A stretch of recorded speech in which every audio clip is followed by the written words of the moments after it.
Hi friends, అందరు బాగున్నారా? అందరు బాగుండాలి. సో ఛానల్ చూసే ప్రతి ఒక్కరు కూడా ఒక లైక్ వేసుకోండి కంపల్సరీ. మీరు కొట్టే లైక్ వల్ల ఎంతో సపోర్ట్గా ఉంటుంది. సపోర్ట్ అందించండి కేవలం. ఓకేనా? వీడియోలోకి వెళ్దాం. మనం డైమండ్ హంటింగ్కి వెళ్ళొచ్చిన తర్వాత రాళ్ళని ఈ విధంగా మనం ప్రాసెస్ చేసుకోవాలి. నీట్గా బ్రష్, కటింగ్ బ్లేరు, చిన్నపాటి సుత్తి మన దగ్గర కంపల్సరీ ఉండాలి. అసలు వాటిలలో సరైన రాయి ఉందా లేదా అని మనం చెక్ చేసుకోవాలి కంపల్సరీ. చూడండి స్టోన్ ఎంత బాగుందో.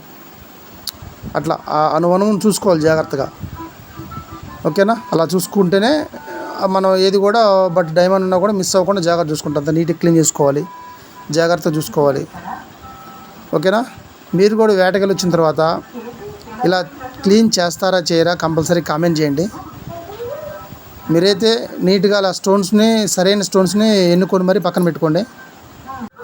ఓకే, మీరు గమనించారంటే నేను చేసే ప్రతి వీడియో వెనక ఇంత కష్టం ఉంటుంది. ఇంత కష్టపడి ఆ స్టోన్ నీట్గా చేసి సరైన స్టోనా కాదా అని సరైన ఎన్నుకొని మరీ మీకోసం అవి మీకు యూజ్ అవుతాయని చెప్పి నేను పెడుతుంటాను. చూసుకోండి ఫ్రెండ్స్, ప్రతి ఒక్కరు కూడా కంపల్సరీ ఒక లైక్ వేసుకోండి, షేర్ చేయండి అండ్ సబ్స్క్రైబ్ చేసుకోండి మిస్ అవ్వకుండా. ఈ విలువైన సమాచారాన్ని మరింత మంది తెలియజేయండి. Good luck.